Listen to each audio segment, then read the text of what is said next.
Di sisi lain, aku mulai cemas karena masih melajang pada usia yang tak bisa dikatakan belia. Belum lagi, aku harus terbiasa mendengar gunjingan orang, imbuhnya dengan nada pilu, bahkan air matanya nyaris tumpah. Apa masalahnya? Kenapa menggantungmu selama itu? Tak mengertikah dia akan kegelisahanmu? Katakan padanya. Kalau dia masih saja menggantungmu, menjauhlah, dan biarkan aku yang meminangmu. Kamu layak untuk berumah tangga dan memiliki keluarga kecil yang bahagia.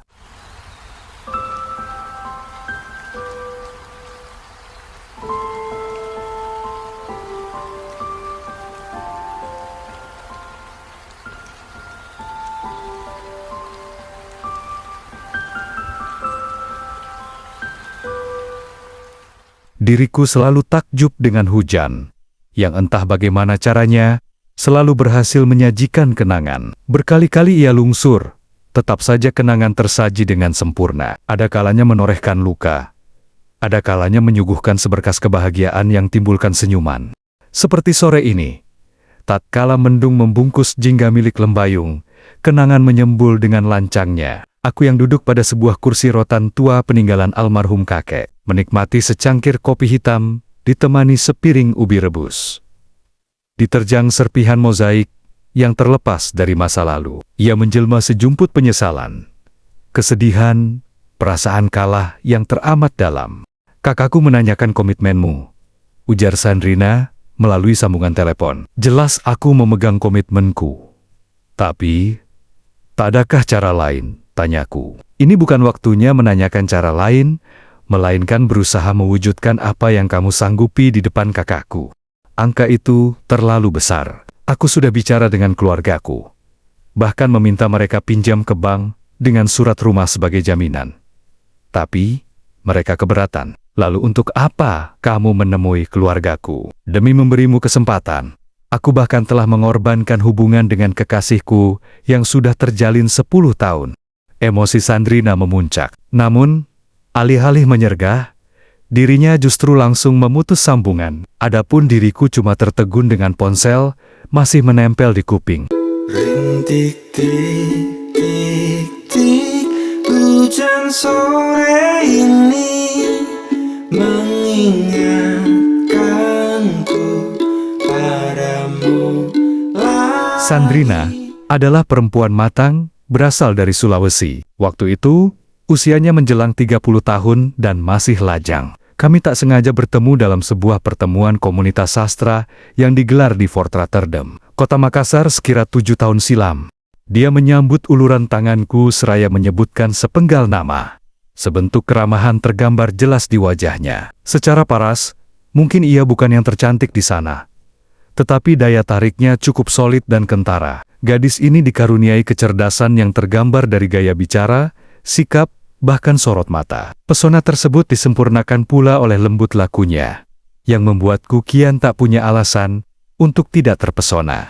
Sebaiknya kamu menjaga jarak. Dia sudah punya pacar. Hubungan keduanya sudah terjalin cukup lama. Nasihat salah seorang kawan saat melihat hubunganku yang kian dekat dengan Sandrina. Seharusnya memang begitu. Tapi, aku merasa nyaman dengannya. Dan, tampaknya dia pun merasakan hal yang sama. Jangan cari masalah, bro. Sebelum hubungan kalian terlalu jauh, sebaiknya kamu jauhi dia dan cari perempuan lain saja.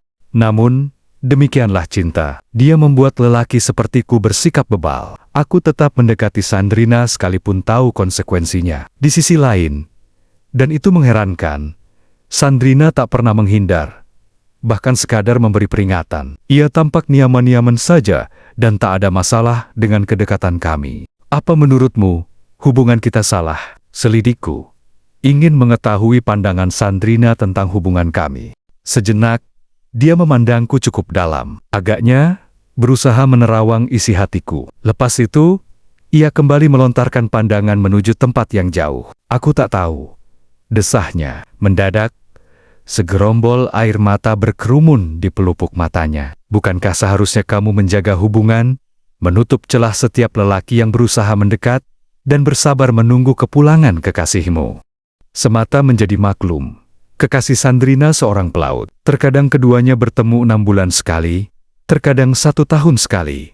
Bahkan tahun lalu sama sekali tak bertemu. Situasiku berat, Gun. Ternyata aku tak cukup kuat untuk melakukan itu. Sandrina menunduk. Terlihat benar beban berat yang gayuti pikirannya. Sementara, aku tetap diam. Membiarkan hatinya cukup memiliki kekuatan supaya dirinya mampu lanjutkan cerita. 10 tahun bukanlah waktu yang sebentar untuk menjalin hubungan. Sudah berkali-kali aku memintanya datang meminang, tapi dia tak pernah melakukannya. Keluargaku sudah lama mendesak dan minta ketegasan darinya. Tapi hasilnya tetap sama. Bahkan, setiap kali kutanyakan, dia marah dan ujung-ujungnya kami bertengkar.